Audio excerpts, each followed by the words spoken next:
त्रिलोकेश दा अनम्यूट कर लीजिए।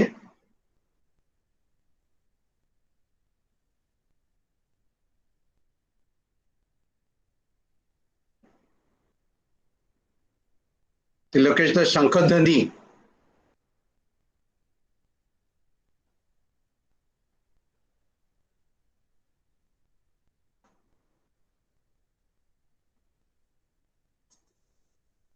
त्रिलोकेश दा आप सुन पा रहे हैं?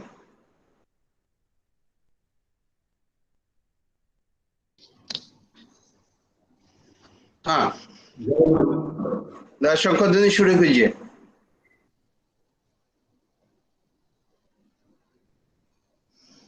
हाँ त्रिलोकेश दा टाइम हो गया, शुरू कीजिए। शंखध्वनि देने को बोलिए।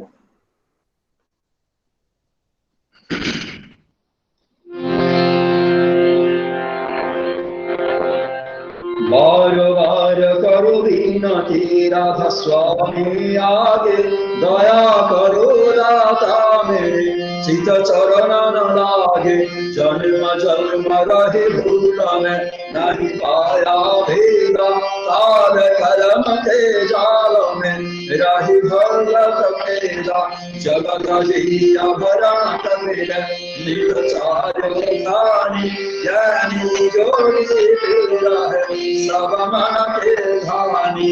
भाग जगा मेरा राधिका मेरे शनि गुरु आई, राधा स्वामी धाता मही भेद जड़ाई। ऊंचा से ऊंचा देश धरती ना संतरे रानी प्रसाद जन सारी। राधा स्वामी नामी मही भजन सुनाई, रावण राज चढ़ाए नरवण चौराई। स्वामी संग कर सार रस नय पिया लगाई, प्रेम लगाकर चरण में मन संतन आए। करम छेरे कलरम जैसे पिया धर जाए, दर्शन रस निरंतर महिमान शिराए। सुरम चरे राधास अभिलाष भाव भाव निरंत चले अव्यक्त धरवासा। मेरे मन से रहे चित्तवासा, नय शिरों के उदागर दिए चरण निवासा। मेरा कई समरखनाई जस माधुराना, देव भाग नरे भागर अलरम देखना। दीन दयाल दया करो मेरे समर्थ स्वामी, सकल करो दान करो निज राधा स्वामी। तुम बिना कई समरखनाई जस माधुराना, देव भाग नरे भागर अलरम देखना। दीन दयाल दया करो मेरे समर्थ स्वामी, सकल करो दान करो निज राधा स्वामी। सकल करो दान करो निज राधा स्वामी। बार बार कर चरण कारी सविनय कर कारी, साध संतन के अधिकारी परम गुरु दातारी। कृपा सिंधु समरथ पुरुष आदि अनादि अपारी, राधा स्वामी करुण मैं तुम सदाय भारी।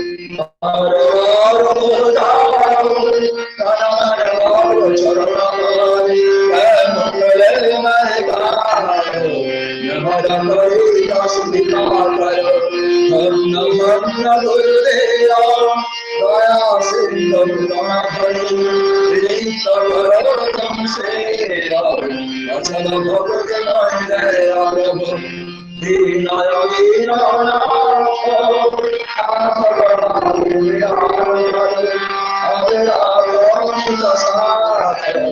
दीन दयाल विमाने राम क्रोध ममोह सब निधि अवगुहार।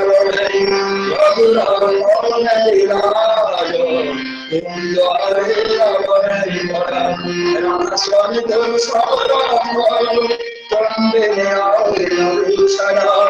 अब करुणा कसर तुम्हारे तुम बहे दया करो मेरे साईं राम दया प्रेम विधान फसल मुझे नहीं शून्य समर्पण दया करो मेरे साईं राम दया प्रेम विधान फसल मुझे नहीं शून्य समर्पण बार बार कर जोड़कर स्वाभिमान करो स्वामी संगाई परम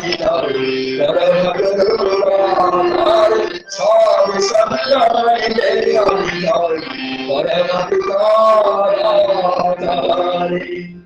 गुरुर्ब्रह्मा गुरुर्विष्णु गुरुर्देवो महेश्वरः गुरुदेवो परब्रह्म तस्मै श्री गुरवे नमः अखण्डमण्डलाकारं वेद चराचरं तद्भावदर्शितं येन तस्मै श्री गुरवे नमः अज्ञानं येन ज्ञानं येन शलाकया तत्सर्वं येन तस्मै श्री गुरवे नमः स्थावरं चन्द्रं रक्तं जयति शङ्करं तद्भावदर्शितं येन तस्मै श्री गुरवे नमः किञ्चिदेन पतिगानं करिलं सचराचरं तद्भावदर्शितं येन तस्मै श्री गुरवे नमः नापरदीनं तत्तमै नापरदीनं तत्तोतेनापरं नास्ति तस्मै श्री गुरवे नमः नास्ति सगन्धातं गुरु श्रीतमगुरु मदात्मा सर्वगुणात्मा तस्मै श्री गुरवे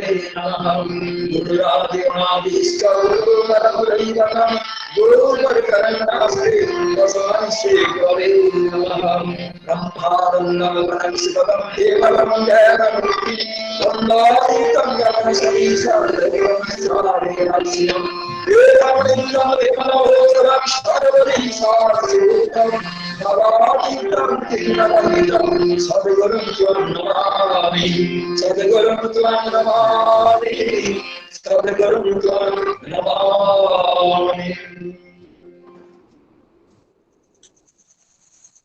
2 मिनट नाम ध्यान।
वंदे पुरुषोत्तमम।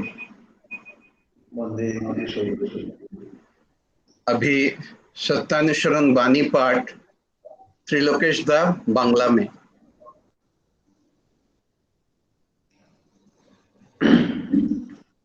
परम प्रेममय श्री श्री ठाकुर अनुकूल चंद्रेर श्रीहस्त लिखित ग्रंथ सत्यानुसरण থেকে পাঠ।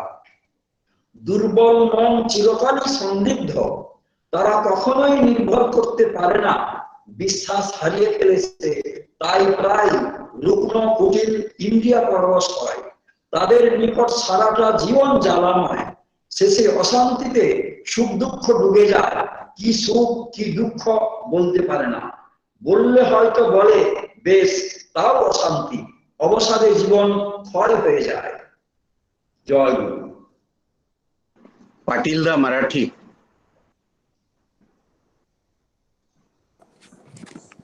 आवाज आ रहा है? हाँ दादा आवाज आ रहा है। परम प्रेममय सीसी ठाकूर अनुकूलचंद सत्यानुसरण मराठी. दुर्बल मन कायम संशयी असते, ते कधीही विश्वास ठेवीत नाही. विश्वास गमावल्यामुळे कायम रोगट कुटील इंद्रिय परावश बनतात. संबंध जीवन त्याच्यासाठी दाहक होते. अखेर अशांतीमध्ये सुख दुःख लोप पावते. सुख काय दुःख काय सांगू शकत नाही. विचारल्यास म्हणतात बरे आहे एवढेच म्हणू शकतात, तरी अशांती राहते. विषादामुळे त्याच्या जीवनाचा क्षय होतो. जय गुरु. अभी हिंदी में सुधीर दा। परम प्रेममय श्री ठाकुर अनुकूलचंद जी के श्री हस्त लिखित ग्रंथ सत्यानुसरण का हिंदी पाठ। दुर्बल मन चिरकाल ही संदिग्ध रहता है, वो कभी भी निर्भर नहीं कर सकता, विश्वास खो बैठता है, इसलिए प्राय रुग्ण कुटिल इंद्रिय परवश होता है। उसके लिए सारा जीवन ज्वालामय है, अंत में अशांति में सुख दुख डूब जाता है। क्या सुख है क्या दुख है नहीं कर सकता, पूछे जाने पर कहता है अच्छा हूं, फिर रहती है अशांति, अवसाद से जीवन क्षय होता रहता है। जय गुरु। इंग्लिश में महेंद्र दा। Jai Guru. Weak minds are always suspicious. They can never trust. Their faith has been lost, so they are generally sickly, tricky, sensually inclined. For them, all of life is a burning. Ultimately, joy and sorrow are dissolved in despair. What is pleasure? What is pain? They cannot differentiate. If asked, they sigh, what's the difference? Ever restless, their lives deteriorate in dullness. Jai Guru. जय गुरु। भाद्र परिक्रमा का आज 17तम दिवस है। आज यहाँ पे हम सत्संग में इष्टायनी नाम से हम जो सत्संग करते हैं, अभी जो सत्यानुसरण का बानी आप लोगों ने सुने हैं, जो पाठ किया गया, उसी के ऊपर हमारा चर्चा होगा। इस सत्संग में आए हुए सभी सत्संग प्रेमी को हम स्वागत करता है और हमारा हृदय भरा जय गुरु जनाता हूँ। सत्संग का शुरुआत करते हुए हमारा पहला भजन पेश करेंगे। भुवनेश्वर से आए हैं हमारा दादा केशव पृष्टिदा।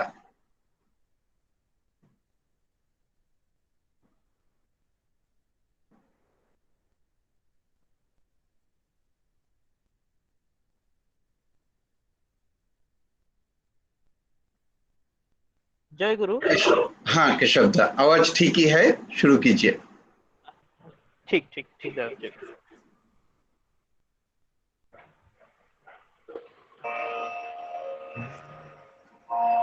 सबसे सुंदर नाम ठाकुर जी, सबसे सुंदर नाम ठाकुर जी, सबसे सुंदर नाम, सबसे सुंदर नाम ठाकुर जी, ठाकुर जी, सबसे सुंदर नाम ठाकुर जी, सबसे सुंदर नाम ठाकुर जी, ओ सबसे सुंदर नाम, सबसे सुंदर नाम ठाकुर जी, ठाकुर जी। सबसे सुंदर नाम ठाकुर जी, सबसे सुंदर नाम ठाकुर जी। प्रेम स्वरूप त्रिभुवन भूप, प्रेम स्वरूप त्रिभुवन भूप, अमल उज्ज्वल चिरपरूप। प्रेम स्वरूप त्रिभुवन भूप, अमल उज्ज्वल चिरपरूप। जीवन कारण मन चित भावन, जीवन कारण मन चित भावन। ज्ञान गर्भित नाम, ज्ञान गर्भित नाम ठाकुर जी, ठाकुर जी। सबसे सुंदर नाम ठाकुर जी, सबसे सुंदर नाम ठाकुर जी। ओ सबसे सुंदर नाम ठाकुर जी, ठाकुर जी। सबसे सुंदर नाम ठाकुर जी। तनुपुत मंडित आनंद शोभित, कमल नयन नित करुणांकित। तनुपुत मंडित आनंद शोभित, कमल नयन नित करुणांकित। मानस मोहन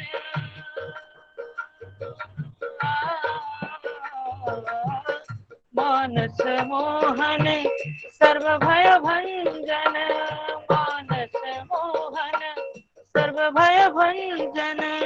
चिर समादृत नाम, चिर समादृत नाम ठाकुर जी, ठाकुर जी। सबसे सुंदर नाम ठाकुर जी, सबसे सुंदर नाम। ओ सबसे सुंदर नाम, सबसे सुंदर नाम ठाकुर जी, ठाकुर जी। सबसे सुंदर नाम ठाकुर जी, सबसे सुंदर नाम ठाकुर जी।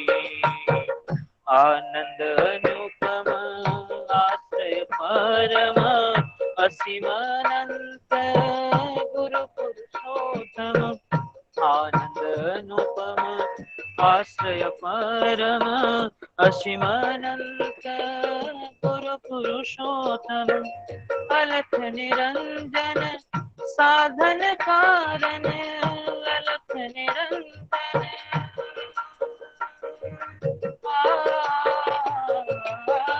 अलख निरंजन साधन कारण, अलख निरंजन साधन कारण।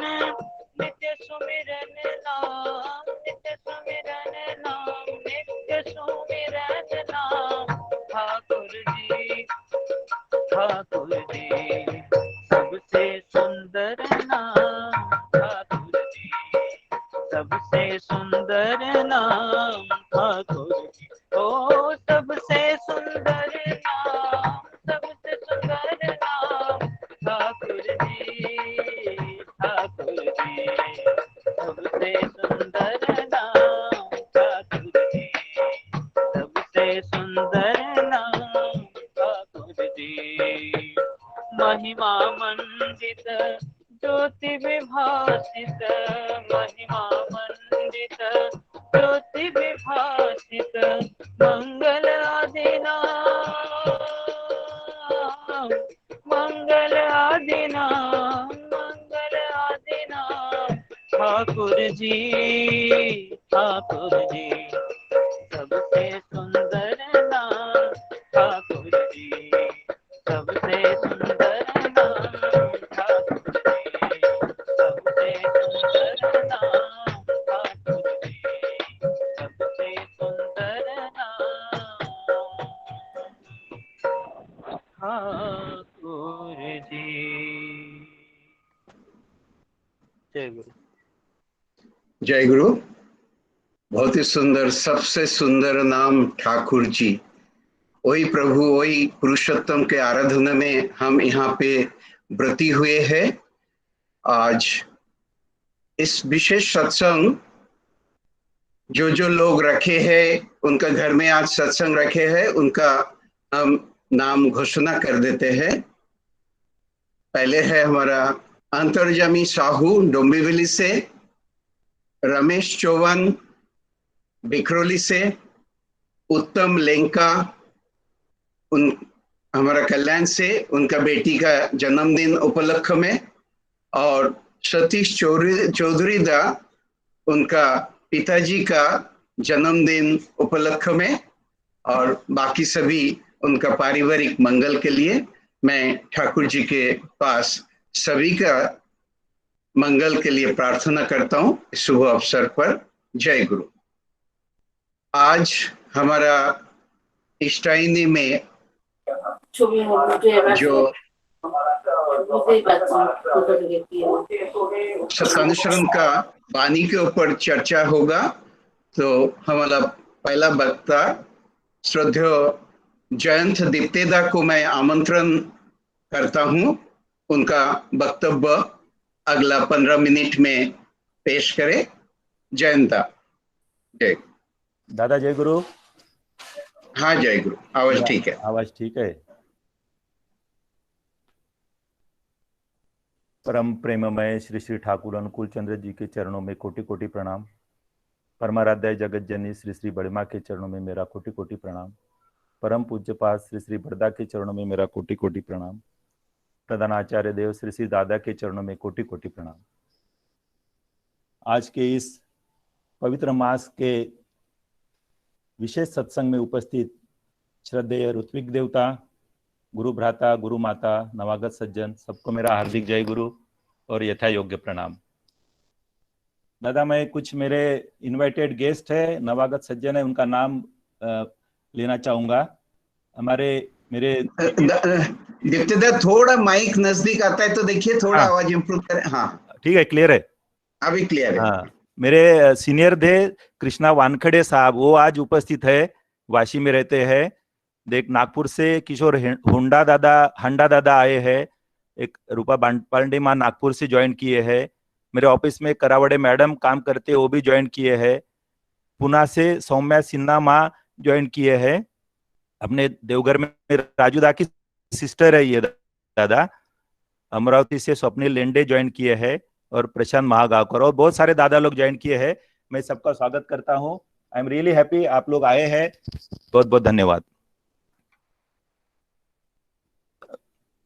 ये जो ईस्टाइनी का जो सत्संग दादा लोगों ने रखा है, इसके पीछे बहुत बड़ा एक अर्थ छिपा हुआ है, क्योंकि ठाकुर जी ने उनके 22 एज में, उनका जब एज 22 था, ये किताब उन्होंने लिखा था एक रात में बैठ के।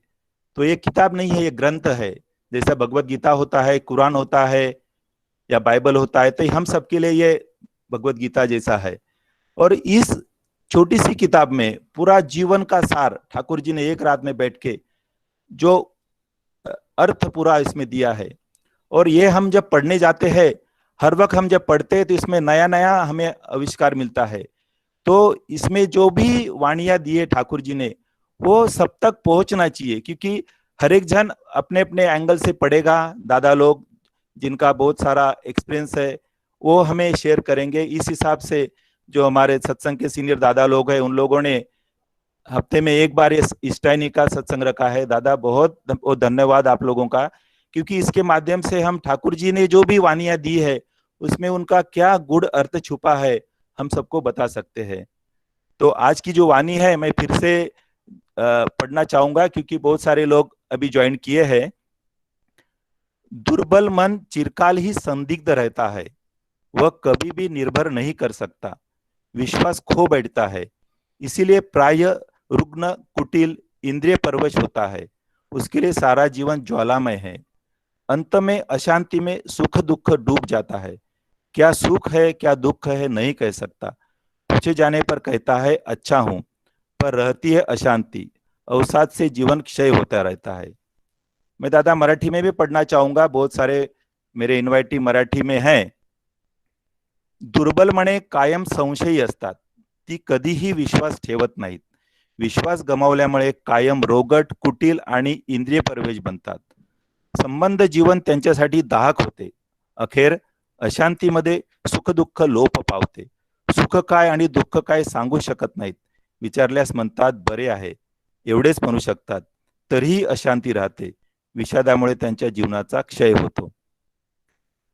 दादा, मेरी तो उतनी योग्यता नहीं है, लेकिन जो विश्वास मुझ पर रखा है आप लोगों ने, मैं कुछ कोशिश करता हूँ.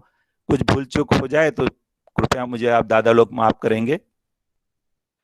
तो ये जो दुर्बल मन जो हम पढ़ रहे हैं, जिसका जो जहां से स्टार्ट होता है दुर्बल मन, तो दुर्बल मन का जो भी प्लेन मीनिंग होता है कि कमजोर दिल वाला आदमी, कमजोर जिसका माइंड. तो हम लोगों को सबसे पहले ये देखना है कि ये दुर्बल मन की क्या क्या विशेषताएं है, क्या क्या उसकी वैशिष्ट्य है. तो जो लोग भी दुर्बल मन वाले होते हैं वो किसी पे भरोसा नहीं कर सकते, वो ट्रस्ट नहीं करते किसी पे. हर वक्त वो कंफ्यूजन में रहते हैं, सस्पिशियस रहते, संदिग्ध रहते हैं. तो जब वो किसी पे भरोसा नहीं कर सकते हैं, किसी हर वक्त कंफ्यूजन में रहते हैं, तो सही क्या है गलत क्या है वो अब समझ नहीं पाते हैं. उनका एक विश्वास, जो आत्मविश्वास में उसमें कमी रहता है.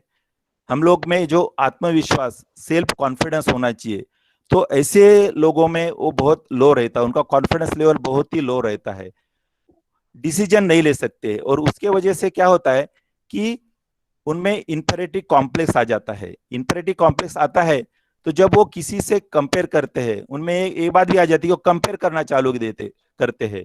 सामने वाला कैसा है, मैं कैसा हूं, उससे मैं कैसा अच्छा दिखूं, कैसा अच्छा आगे बढ़ूं.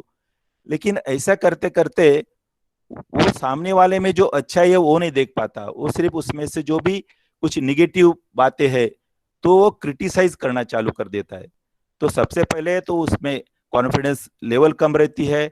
उसके बाद उसे फेल्योर का डर लगता है कि मैं कुछ काम करने जाऊं, कुछ कर्म करने जाऊं तो मुझे यश मिलेगा कि नहीं. He is not confident. तो जब उसका मन ही कॉन्फिडेंट नहीं है, जब दिल से ही पहले वो हार चुका है, तो आगे कैसा आगे बढ़ेगा. उनमें और एक बात देखी जाती है कि ऐसे लोगों में जिनका दुर्बल मन वाला जो बोल रहे हैं, ईगो बहुत स्ट्रांग रहता है. मेरी मुर्गी की एक ही टांग, आई एम द परफेक्ट, मेरा जो बात है वही सही है, दूसरे की बात वो मानता नहीं, सुनता नहीं है. तो उससे क्या होता है कि उनका ईगो हर्ट हो जाता है. कोई उनको उतना रिस्पेक्ट नहीं देता है, तो जब उनको कोई रिस्पेक्ट मिलता नहीं है तो वो उस इसमें हर तरह से निगेटिविटी लाते हैं, निगेटिव सोचना चालू हो जाता है. और कोई भी चीज उनको अच्छाई में नहीं देख सकते हैं. ठाकुर जी ने कहा है कि आप दूसरे में अच्छाई देखो, बुराई पे अपने ध्यान नहीं देना है, क्योंकि अगर हम उसकी बुराई देखेंगे तो वही गुण हम में आ जाएंगे. तो ये जो निगेटिविटी उनके पास आ रही है, इंफेरिटी कॉम्प्लेक्स आ रहा है, कॉन्फिडेंस लेवल लो है, ऑलवेज कंफ्यूज में रहते हैं, कंफ्यूजन, डिसीजन नहीं ले सकते हैं, तो उसके वजह से उनका जो जीवन है पूरा दुखित हो जाता है. और ऊपर से तो बताते हैं कि ओके आई एम फाइन, लेकिन अंदर से वो बहुत अस्वस्थ रहते हैं, क्योंकि उनका माइंड स्टेबल नहीं रहता है. जो भी षड्रिपु द्वारा उन पर एक प्रकार का षड्रिपु उनको कंट्रोल करते हैं, तो उसके लिए मनोनिग्रह हमें करना चाहिए. जो मन पे हमें काबू कैसा लाएंगे, उसको हम स्ट्रांग कैसा बनाएंगे. एक छोटा सा उदाहरण देता हूं दादा, कि अगर मैं डॉक्टर के पास जाता हूं, डॉक्टर मुझे कुछ दवाई देते हैं, तो मैं जब घर आता हूं तो मेरा मन तो दुर्बल है, मैं तो कुछ अलग ही सोचता हूं. एक तो सबसे पहले सोचता हूं कि डॉक्टर ने दवा दी है वो अच्छी है, ठीक है कि नहीं है. बाद में लेंगा, मैं दवा लूंगा तो मेरा उससे फायदा होगा नहीं होगा. तो ये सब कंफ्यूजन में रहता है. और जब माइंड उस हिसाब से निगेटिव सोचता है कि मैं दवाई लेने से मुझे नहीं लगता क्योंकि मुझे अच्छा होगा, और दवाई तो लेता है या कोई लेता भी नहीं है, तो वो दवा का जो असर है वो पूरा नहीं आ सकता, क्योंकि जब उसका बॉडी, उसका जो माइंड है वो उस हिसाब से उस बॉडी में झगड़ा चालू हो जाता है. जो अच्छे हिसाब से दवाई अंदर आई है, लेकिन जो निगेटिव, जो ऐसे अविश्वास के वजह से जो उनका मन ये कर रहा है, तो दवा उतना काम नहीं कर पाती है, क्योंकि माइंड और ये जो पूरा बॉडी है उसका एक कनेक्शन जुड़ा होता है। जनरली हमारा जो शरीर बना है ये नेचर से बना है, और नेचर का एक ये है कि हमें ऑलवेज सब अच्छा सोचना है, किसी का अच्छा सोचना है। लेकिन जो दुर्बल मन वाले जो व्यक्ति होते हैं वो अच्छा सोच नहीं पाते, क्योंकि तो हमें ऐसी ये जो दुर्बलता है वो हमें निकालनी है। तो वो निकालने के लिए हमें क्या करना है? तो सबसे पहले हमें ऐसे, हम डायरेक्टली तो उनको ये नहीं कर पाते हैं, लेकिन उनको हम सत्संग के माध्यम से धीरे धीरे उनमें ये प्यूरिफिकेशन प्रोसेस चालू कर सकते हैं। जनरली दो शक्तियां हम लोग काम करते हैं। पहली होती है शारीरिक शक्ति, जो मेरा बल, और दूसरा होता है मानसिक शक्ति, तो मेरा फिजिकल स्ट्रेंथ और मेंटल स्ट्रेंथ। अगर ये दोनों की तुलना हम करेंगे दादा, तो जो मेंटल स्ट्रेंथ है वो फिजिकल स्ट्रेंथ से कई गुना इंपॉर्टेंट है हमारे जिंदगी में, क्योंकि ऐसा देखा गया है फिजिकल स्ट्रेंथ होते हुए भी अगर उनके पास मेंटल स्ट्रेंथ नहीं है तो कुछ भी काम नहीं कर सकते। और ऐसे ऐसे हमारे पास उदाहरण है कि जिनके पास फिजिकल स्ट्रेंथ बिल्कुल नगण्य है, कम है, लेकिन उनका जो मेंटल स्ट्रेंथ है, विल पावर इतना स्ट्रांग है कि उन्होंने दुनिया के ऐसे बहुत कठिन से कठिन काम किए हैं। मेरे सामने उदाहरण है दादा, सुधा चंद्रन, 17 साल की उम्र में उनका एक्सीडेंट में बाया पाव काट दिया गया था, लेकिन उन्होंने हिम्मत नहीं हारी और वो एक सुंदर नर्तकी, डांसर बन के आगे उन्होंने नाम कमाया है। और एक नाम लेना चाहूंगा, अरुणिमा सिन्हा। ये युवती ट्रेन से सफर कर रही थी दादा, और कुछ गुंडा लोगों ने उनके साथ छेड़खानी की और उनको ट्रेन से ढकेल दिया। उस एक्सीडेंट में उनका पाँव कट गया। कितना बड़ा शौक था, लेकिन वो युवती ने, वो लड़की ने हार नहीं मानी। और वो हमारे हिंदुस्तान के लिए एक फक्र की बात है कि she is the first woman, वो एवरेस्ट पे चढ़ के वहां पर तिरंगा लहरा है। तो ये होता है will power, strong will power का जो होते हैं। तो हमें और सारे बहुत सारे उदाहरण है। हेरन किलर का नाम सुना होगा, वो जन्म से ही म्यूट, डेफ और ब्लाइंड थी, फिर भी उन्होंने जनता की सेवा के लिए बहुत काम किया है। हमारे रविंद्र जैन इतना बड़ा अच्छा संगीतकार बने हैं। स्टीफन हॉकिंग्स, वो तो पूरे डिसेबल ही है, लेकिन वो एक बहुत बड़े साइंटिस्ट है। अल्बर्ट आइंस्टाइन, वो भी जब फिजिकली उसमें उनमें वीकनेस था। तो ये लोगों ने अपने अपने क्षेत्र में जो भी कुछ नाम कमाया है, तो only because of their strong will power, self confidence. तो ये कॉन्फिडेंस और विल पावर हमें सब में लाने के लिए ठाकुर जी के शरण में जब हम जाएंगे, क्योंकि गुरु की कृपा से ही ये सब कुछ होता है। और हम लोग भाग्यवान हैं कि हमें गुरु मिले हैं, साक्षात ईश्वर, युग पुरुषोत्तम, जो युग युग में आते हैं। और हमारा सौभाग्य है कि हम ठाकुर के दरबार में बैठे हैं। अराउंड 150 के ऊपर हम लोग, दादा लोग यहाँ पर जमा हुए हैं। और एक बात मैं बताना चाहूंगा कि जैसा सफलता पाने के लिए आत्मविश्वास की जरूरी जैसी है, जैसा हमें श्वास लेते हैं तो ऑक्सीजन की जरूरी है, या मछली को पानी की जरूरी है, उस हिसाब से हमें सेल्फ कॉन्फिडेंस, विल पावर होना जरूरी है। ठाकुर जी बोले हैं, तुम प्रयत्न करो, अगर तुम्हें अपयश आता है तो डरो नहीं। वो अपयश ही यशाची पहिली पायरी आहे, मराठीमध्ये एक सुंदर वाक्य है। तर अपयश आने दो, लेकिन जो तुम्हारा कर्म है वो हमें कंटिन्यू रखना है, क्योंकि जब तक हम वो कर्म करेंगे, क्योंकि कोई भी कर्म करने के लिए हमें दो चीजों की जरूरत होती है, एक स्ट्रॉन्ग विल पावर और मेंटल स्ट्रेंथ। ये जब रहेंगे तो हमें यश आज नहीं कल जरूर मिलने वाला है। और एक बात बताना चाहूंगा कि जो दुर्बल व्यक्ति जो होता है, उन्हें जो मैंने जो लिस्ट जब भी पढ़ी थी, जो उनका ईगो हाई रहता है, ऑलवेज कंफ्यूज रहते हैं, ऑलवेज निगेटिव सोचते हैं, तो ये जो दुर्बल मन की जो ये व्याधियां है, तो आज पूरे भारत भर या जग में बोलेंगे मोर देन 70% जो बीमारियां है ऑन बिकॉज ऑफ दिस मानसिक आजार जिसको बोलते हैं, एंजाइटी, टेंशन, नींद नहीं आना, डिप्रेशन, बीपी, शुगर, बहुत सारी बीमारी की वजह वही है। तो ये कितना बड़ा 70% बीमारी का जो मूल है ये हमारे मन में छुपा हुआ है। तो हमें मन पे कंट्रोल रहना है, मनोनिग्रह करना है, उसको कैसा हम अपने अच्छे के लिए उसको यूज कर सकते हैं। तो ये मन पर काबू कैसे पाना है, हमें जो हमारे गुरु है वही बता सकते हैं, क्योंकि हमारी तो उतनी बुद्धि चलती नहीं है। इसीलिए हमें साक्षात ईश्वर इस युग में मानव रूप धारण करके आई है, हमें बचने और बढ़ाने के लिए आए हैं। तो उनके शरण में हम जाएंगे, और हमें जो उन्होंने विधि विधान दिया है वो बहुत ही सिंपल सा है।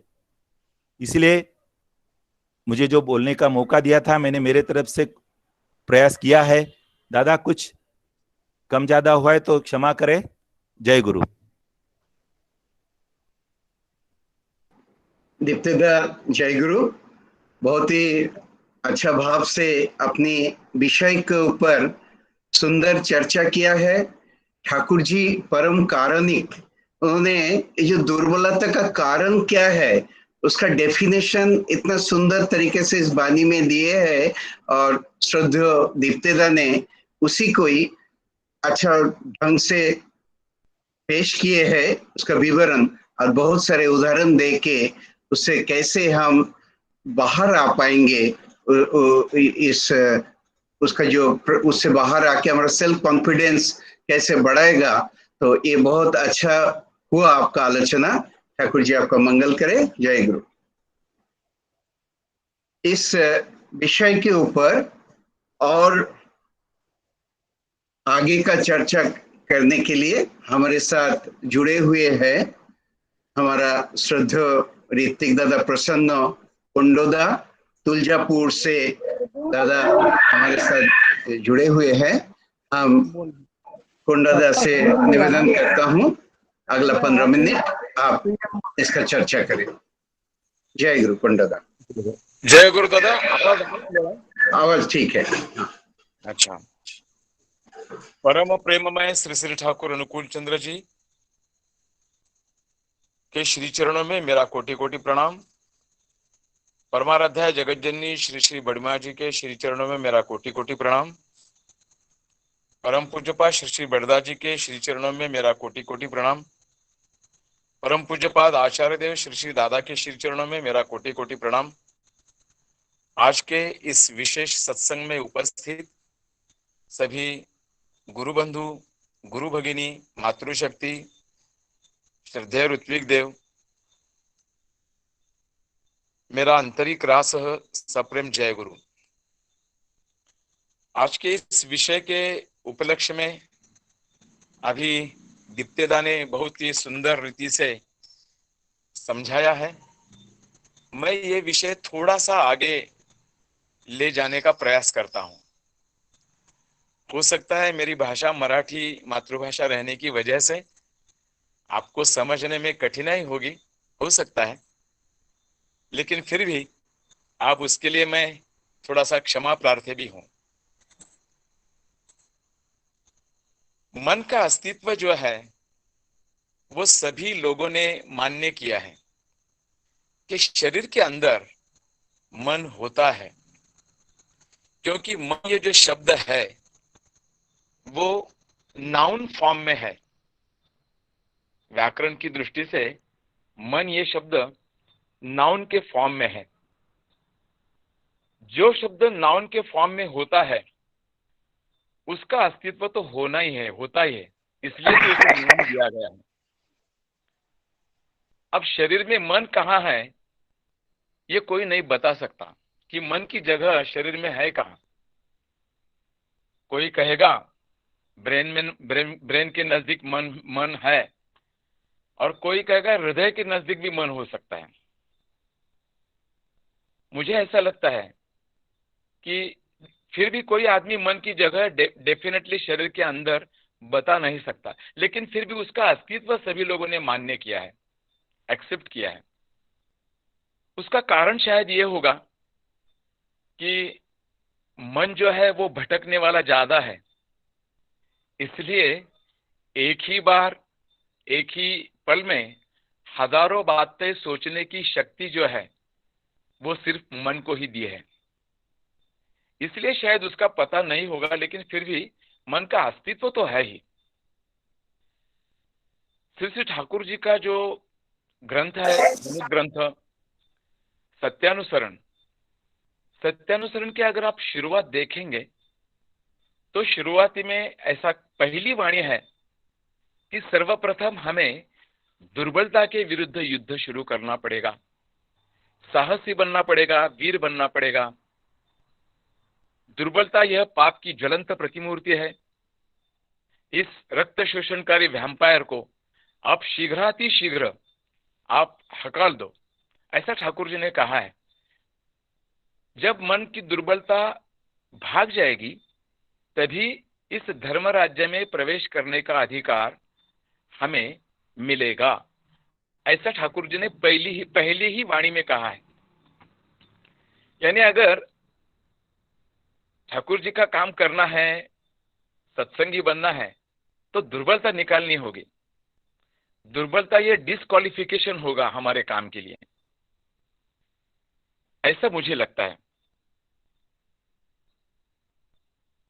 ये मन की दुर्बलता का और दो लक्षण मैं बताना चाहूंगा, दीप्तिदा के बातों को थोड़ा सा आगे बढ़ाकर। उसमें से एक है भय, भीति, जिसे मराठी में कहते हैं। अगर किसी के मन में भय है तो वो दुर्बल मन के बहुत करीब हो सकता है। दुर्बल मन का एक प्रमुख लक्षण है भय। जिस व्यक्ति के अंदर भय की मात्रा ज्यादा है उसका कॉन्फिडेंस लेवल, उसका कंफ्यूजन, उसकी मात्रा वो सबसे ज्यादा होगी, ये तो बिल्कुल होगा ही। भय की वजह से वो कोई भी बात, कोई भी चीज कृति में नहीं उतर पाएगा। करना या नहीं करना, डबल माइंड हम जिसे बोलते हैं, वो डबल माइंड से वो आदमी चलेगा। आपको पता है कि अगर दो नाव पर चढ़कर हम सफर करना चाहेंगे तो हम कभी भी सफर नहीं कर पाएंगे। एक ही नाव में अगर बैठेंगे तो सफर चलेगा, लेकिन अगर मन में डबल माइंड है तो वो कोई भी चीज कृति में नहीं उतार सकेगा। आदर्श विहीनता, ऐसा ठाकुर जी ने सत्यानुसरण में उसके लिए शब्द प्रयोग किया है। अब अगर ठाकुर जी का अगर हम जब उनकी जीवनी देखते हैं तो मन के बारे में एक बहुत ही सुंदर प्रसंग उनके जीवन में हमें मिलता है। उनके शुरुआती जीवन में ही जब उनकी डॉक्टरी बहुत अच्छी तरह से चल रही थी। दादा आवाज आ रहा है मेरा? हाँ दादा आ रहा है, कंटिन्यू प्लीज। जब ठाकुर जी की डॉक्टरी बहुत अच्छी तरह से चल रही थी, बहुत अच्छी चलने वाली डॉक्टरी, आप कल्पना कीजिए कि 1906, 1907, 1908 ये वो समय होगा शायद जब उनका एमबीबीएस हुआ। तो उनके सामने बहुत उनके पास इतने पेशेंट्स आने लगे कि ठाकुर जी को देखने के लिए समय भी, पेशेंट को देखने के लिए समय भी नहीं मिल पा रहा था। इतनी पेशेंट की मात्रा बढ़ रही थी। तो उन्होंने ऐसे विचार किया कि चलो फीस बढ़ाते हैं, कंसल्टिंग फीस बढ़ाते हैं। और उन्होंने कंसल्टिंग फीस बढ़ाते बढ़ाते उस टाइम के 100 रुपए, जिस समय 8 या 10 रुपए तोला सोने का रेट था, उस समय का 100 रुपए का उनका कंसल्टिंग फीस उन्होंने बढ़ाने का एक प्रयोग किया। उसके पीछे पैसा कमाने का कोई उद्देश्य नहीं था ठाकुर जी का, सिर्फ एक प्रयोग किया उन्होंने। फिर भी लोग डोलियां लेकर ठाकुर जी के सामने खड़े रहते थे। और उन्होंने ये जान लिया कि इस युग के इस लोगों को अब इनके शरीर का जो ये है, शरीर का जो बिगड़ा हुआ बात है, उसके बजाय समाज का मन ज्यादा बिगड़ा हुआ है। और उसको दुरुस्त करने के लिए उन्होंने अपनी माता मनमोहिनी देवी, उनकी परमिशन लेके उन्होंने पूरे समाज का, पूरे विश्व का मन दुरुस्त करने के लिए कीर्तन दल या सत्संग की प्रतिष्ठा की। अब देखिए, उस समय की बात है, 100 साल पहले की बात है। उन्होंने कीर्तन दल स्थापन किया, सत्संग शुरू किया, बहुत सारे काम शुरू हो गए। सत्यानुसरण में आगे ऐसा ठाकुर जी बोलते हैं कि हम सब परमपिता की संतान हैं, इसलिए हमारे मन में कापुरुषता या दुर्बलता नहीं होनी चाहिए। ये हर एक आदमी ने सोचना चाहिए। हम पिता की ओर देखे और बोले कि मैं तुम्हारी संतान हूं, मेरे मन में अब कापुरुषता या दुर्बलता नहीं है। अब ये सिर्फ बोलने से नहीं होगा, उसके लिए कृति तो करनी पड़ेगी। मन अगर सबल होना चाहिए तो उसके लिए खुराक देना चाहिए। जब अगर किसी को बॉडी बिल्डिंग करना पड़ता है, करने की इच्छा होती है, तो वो मेहनत भी करता है और खुराक भी खाता है, तभी जाके वो बॉडी बिल्डर होता है। अब मन के लिए क्या करे? तो ठाकुर जी ने कहा है, मन के लिए उन्होंने उपासना दी। ये उपासना ऐसी है जो हमारी सबलता मन की और मन की दृढ़ता बढ़ाने वाला एक बहुत जबरदस्त टॉनिक ठाकुर जी ने दिया है। इस उपासना के माध्यम से उन्होंने यजन, याजन, इष्टवृत्ति, यह त्रिसूत्री, अमृतमय त्रिसूत्री, और साथ ही साथ वो सब लेकर चलने के लिए स्वस्थैनी और सदाचार, यानी श्री ठाकुर जी ने एक ही बार मन की और तन की जो शक्ति है वो बढ़ाने का बहुत बड़ी दवाइयां इस युग के सभी लोगों को दी। हम जो बोलते हैं कि नाड़ी परीक्षा, ठाकुर जी ने पूरे समाज की, पूरे विश्व की अच्छी नाड़ी परीक्षा की। जैसे वो डॉक्टर थे, वो डॉक्टरी का परिचय उन्होंने दोनों तरफ उन्होंने दिखाया है, उन्होंने दोनों तरफ दिया है। सत्यानुसरण में ऐसा लिखा है कि संकोच यह दुख है और विस्तारक्षम मन ये सुख की बात है। और ये अगर संकोच अगर मन में पैदा होता है तो संकोची मन ही दुर्बल मन की ओर ले जाता है उस आदमी को। जब हम देखेंगे ठाकुर जी ने इस उपासना के माध्यम में हमारे मन की जो संकोचता है, हमारे मन का जो नैरो माइंडनेस है, वो उपासना के माध्यम से ठाकुर जी ने निकाला है। अब आप बोलेंगे कि क्या उसके लिए उदाहरण कोई है? तो मैं एक दृष्टांत उदाहरण देना चाहता हूं। जैसे हम नामस्मरण करते हैं, नाम ध्यान करते हैं, नाम ध्यान करते तो है ही, दूसरा ठाकुर जी ने जो दिया है, जो टूल है हमारे लिए, वो है याजन। हमारे मन की निस्वार्थ भाव लेकर हम दूसरों के कल्याण के लिए हम याजन करते हैं, जिसकी वजह से मन में संकोच पैदा नहीं होता है। अब ये जो सत्संग चल रहा है, ये भी उपासना का एक स्वरूप है। ये जो याजन का कर्म चल रहा है सत्संग के माध्यम से, वो भी एक उपासना का कर्म हो रहा है। और तीसरी बात जो है वो है इष्टवृत्ति, जो हर एक व्यक्ति की समर्पणशीलता, समर्पण का भाव बढ़ा देता है।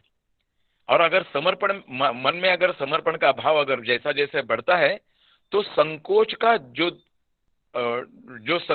जो एक भाव है वो धीरे धीरे एलिमिनेट हो जाता है, नष्ट हो जाता है, जिसकी वजह से उस सत्संगी के मन में दुर्बलता का कोई भी चांस ठाकुर जी नहीं देते हैं दुर्बलता बढ़ने के लिए। ये इस उपासना का एक बहुत बड़ा वैशिष्ट्य है।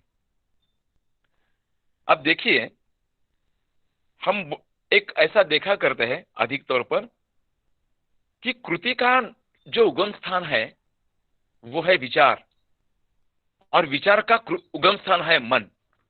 मन से ही विचार पैदा होते हैं और विचार से ही कृति होती है। जब ये मन और विचार अच्छे ढंग से अगर काम करेंगे तो कृति जो है वो अच्छी होगी ही। इसलिए ठाकुर जी ने यजन याजन इष्टवृत्ति करने के लिए जो कहा है, उषा निशाय मंत्र साधन चलाए फिराए जब, यथा समय इष्ट निर्देश मूर्त कराए तब, ये सब मन की खुराक की, सिर्फ मन की खुराक की बातें नहीं है, ये तो सिर्फ मन की खुराक की बातें तो है ही, लेकिन इसके साथ साथ हमारी योग्यता भी बढ़ते हैं और हर एक आदमी को लगता है ऐसा कि मेरे हाथ से कुछ अच्छा काम होना चाहिए, मेरे हाथ से कुछ कल्याणकारी काज होना चाहिए। लेकिन ये सब होगा कैसे? अगर मन में अगर अच्छे विचार आएंगे तब। मन में अच्छे विचार आएंगे कब आएंगे? अगर हमारी उपासना अगर होगी तब।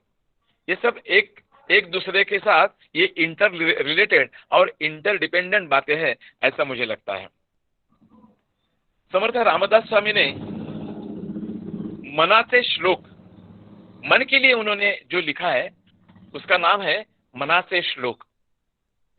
उसमें वो कहते हैं, मना सज्जना भक्ति पंथे चिजावे, तरी श्री हरी पाविजे तो स्वभावे, जनी निंद्यते सर्व सोडो निद्यावे, जनी वंद्यते सर्व भावे करावे। मन के लिए उन्होंने ये लिखा है, मना सज्जना भक्ति पंथे चिजावे, इष्ट यजन यजन इष्टवृत्ति, भक्ति पंथे चिजावे। उन्होंने कहा है कि आप भक्ति का पंथ आप पकड़ो, तरी श्री हरि पाविजे तो स्वभावे। हमारे मन में, हमारे स्वभाव में जो श्री हरि का या सदगुरु के माध्यम से जो परमपिता का जो लाभ है, वो उसी उपासना के जरिए हमको हो सकता है। जनी निंदते सर्व सोडो निद्यावी, जिस चीज की निंदा सब विश्व में होती है उस चीजों को हमें छोड़ना है। और बाद में कहते हैं, जनी वध्यते सर्व भावे करावे, जिस चीज से पूरे विश्व का या पूरे समाज का कल्याण होता है उसी चीज को उपासना के जरिए हम लोगों को करना है। स्वामी विवेकानंद जी की एक बहुत अच्छी घटना इस ठाकुर जी के माध्यम से इस विषय के बारे में मुझे याद आ रही है। जब वो माँ काली के सामने कुछ मांगने के लिए प्रस्तुत हो गए तो उनके गुरुजी ठाकुर रामकृष्ण देव, उन्होंने कहा कि ठीक है, जा माँ के सामने जाओ और मांगो जो तुम्हारे को होना है। उस समय उनके पिताजी का देहांत हुआ था, घर में कुछ नहीं था, लौकिक अर्थ से वो कुछ नहीं कमा सकते थे और घर की हालत बहुत खराब चल रही थी, जैसा कि हमने उनके चरित्र में पढ़ा है। तो वो जाते हैं और उनके मन में इच्छा होती है कि मुझे पैसा चाहिए, मुझे लौकिक सुख चाहिए, ये सब मन में विचार लेकर वो जब महाकाली के सामने जाते हैं और जब आप अंदर जाते हैं उनके मन में ऐसा विचार आता है कि मुझे ज्ञान चाहिए, मुझे भक्ति, मुझे समर्पण चाहिए। और अनायास उनके मन से एक ऐसा शब्द निकल पड़ता है, एक वाक्य ऐसा निकल पड़ता है कि हे माँ, मैं तुम्हारा यंत्र हूं और तू मेरी यंत्री है। यंत्री माने मशीन ऑपरेटर। मैं तुम्हारा मशीन हूं और तुम मेरा मशीन ऑपरेटर है। ठाकुर जी के जरिए जब हम दीक्षा लेते हैं और जब अगर हम इस हमारे मन से अगर ये कोई काम करते हैं तो, और बाकी सब चीजें हम ठाकुर जी के ऊपर छोड़ते हैं, तो उसी अनुभूति का एक दिव्य, एक अच्छा अनुभव हमारे जीवन में मिलेगा। हम ठाकुर जी का यंत्र बनेंगे और ठाकुर हमारे मशीन ऑपरेटर बनेंगे। अगर इस पद्धति से हम अगर हमारा जीवन अगर हम यापन करेंगे तो निश्चित रूप से तो दुर्बल होंगे नहीं ही, बाकी लोगों को भी दुर्बलता से दूर कर सकेंगे कि जैसी ठाकुर जी की अपेक्षा है। मन के उलट अगर हम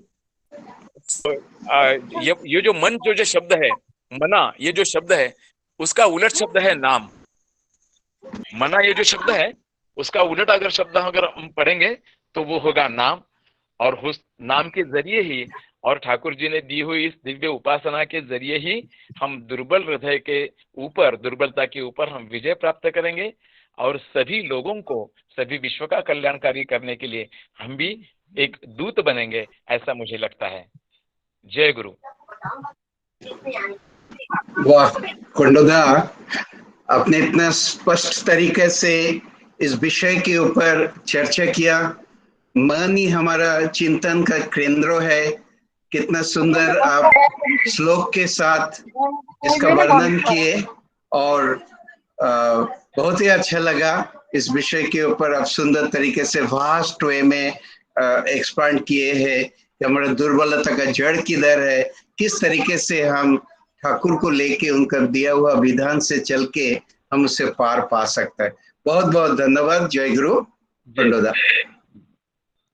अभी हमारा दोनों श्रद्धेय वक्ता जो आलोचना किए हैं, इसको आगे लेते हुए हमारा श्रद्धेय अशोक साहुदा से हम आमंत्रण करूंगा कि अपने जो इस सब्जेक्ट को रैप अप करने के लिए, इस कंक्लूसिव आपका भी जो विचार है इस सब्जेक्ट के ऊपर, उसको अगला 15 मिनट में आप रखिए। आज सबसे मेरा दूसरा एक अनुरोध है, मैं चैट में लिखा हूँ, जिन जिन को इस विषय के ऊपर कोई मन में प्रश्न है, आप कृपा करके इस चैट में उस प्रश्न लिख लीजिए। हम जो उसके ऊपर अगला 10-12 मिनट उसके ऊपर हम चर्चा जरूर करेंगे। जय गुरु। अशोक साहुदा।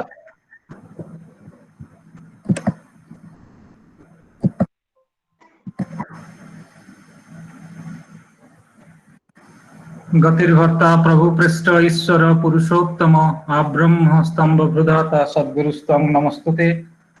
परम दयाल श्री ठाकुर, परम जगज्जननी श्री बड़मा, परम पूज्यपाद श्री बड़दा, परम पूज्यपाद आचार्य देव दादा को श्री चरण में मेरा भक्तिपूत प्रणाम। वरेण्य पुरोधा, उपस्थित प्रिय परम की कर्मी वृंद,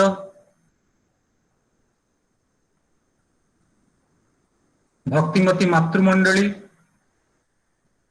सत्संगी भ्रातागण और आप सारे सत्संगी भ्राता और माताओं के द्वारा आहूत सुधी सज्जन मंडली, सबको मेरे सश्रद्ध जय गुरु।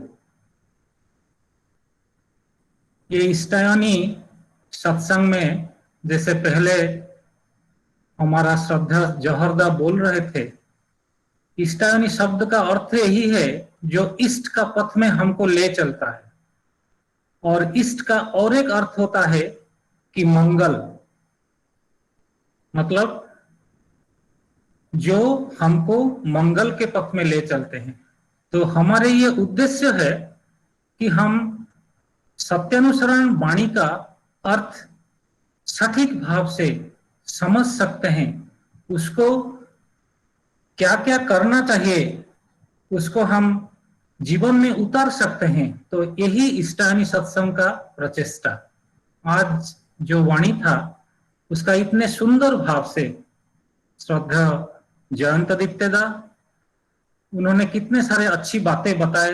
मन कैसा जड़ होता है, समग्र शरीर, मन और जो आदमी होता है उसका कंट्रोलिंग पावर जो होता है वो मन के पास रहता है। उन्होंने कहा कि जिसका शरीर अक्षम है, शरीर में रोगग्रस्त है, किसी का शारीरिक देखने के लिए चक्षु ठीक नहीं है, कान में सुनने के लिए शक्ति नहीं है, फिर भी वो मन शक्ति के ऊपर, जैसे उन्होंने हेलेन केलर का नाम देके बता रहे थे कि वो कैसे असाध्य साधन कर पाए। प्रसन्न पंडेदा कितने सारे उपासना दासबोध से कौन सज्जन है, कैसे उपासना किए जाते हैं, और स्वामी विवेकानंद उनका गुरुदेव श्री रामकृष्ण देव का कहने पर माँ काली से क्या मांगे, इतने सारे सुंदर सुंदर बातें हमारे सामने रखे जो हम अपने हृदय में लेके उसको अपने जीवन में उतार सकते हैं। मेरे काम बहुत आसान है, मैं ये थोड़ा सा बोल के मेरा ये जो टूटी फूटी बातें उसको विराम दूंगा। आइए देखते हैं ये वाणी क्या होता है। ये वाणी में कहा गया है कि दुर्बल मन चिरकाल ही संदिग्ध रहता है। तो दुर्बल मतलब जिसका मन में दुर्बलता है, और पूर्वा पर प्रसन्न करके जैसे श्रद्धेय कुंडोदा बोल रहे थे, दुर्बलता क्या है ना, दुर्बलता जब मन रिपु के बस में आ जाता है तब वो दुर्बलता हो जाता है। जब मेरे मन को काम, क्रोध, लोभ, मोह, मद, माश्चर्य, ये जो षड्रिपु कहते हैं, उसका कवल में मैं जब आ जाता हूं तो मेरा मन दुर्बल हो जाता है। तो पहले जी ठाकुर तो जैसे खूब सुंदर भाव से जयंतदा और कोंडोदा बोले, कोंडोदा विशेष करके बोल रहे थे कि सर्वप्रथम हमको दुर्बलता के विरुद्ध युद्ध करना है। सत्यानुसरण यहीं से शुरू होता है। सत्यानुसरण का मतलब क्या है? सत्य का अनुसरण। सत्य का अर्थ क्या होता है? एक अर्थ होता है अजथार्थ भाषण नहीं करना, मतलब मिथ्या नहीं बोलना, ये एक अर्थ होता है। मतलब मगर यहाँ श्री ठाकुर जिस अर्थ से सत्यानुसरण का पुस्तक का नाम रखे हैं, उसका अर्थ यही है कि जो वास्तव भावे मूर्त इष्ट विग्रह है वो है सत्य, मतलब जीवंत सद्गुरु, उनका अनुसरण करना ही सत्यानुसरण। तो अब जब हम आते हैं कि पहले मैंने जैसे कहा कि सत्यानुसरण शुरू होता है कि दुर्बलता का विरुद्ध युद्ध करना होता है। फिर कहते हैं ठाकुर कि थोड़ा सा इतनी सी दुर्बलता रहेगा फिर भी काम नहीं चलेगा। तो ठाकुर उसका कैलिब्रेशन जिसके कहते हैं, टाइट्रेशन जैसे कहते हैं, पहले कह रहे हैं कि इतनी सी दुर्बलता होगा तो काम नहीं चलेगा।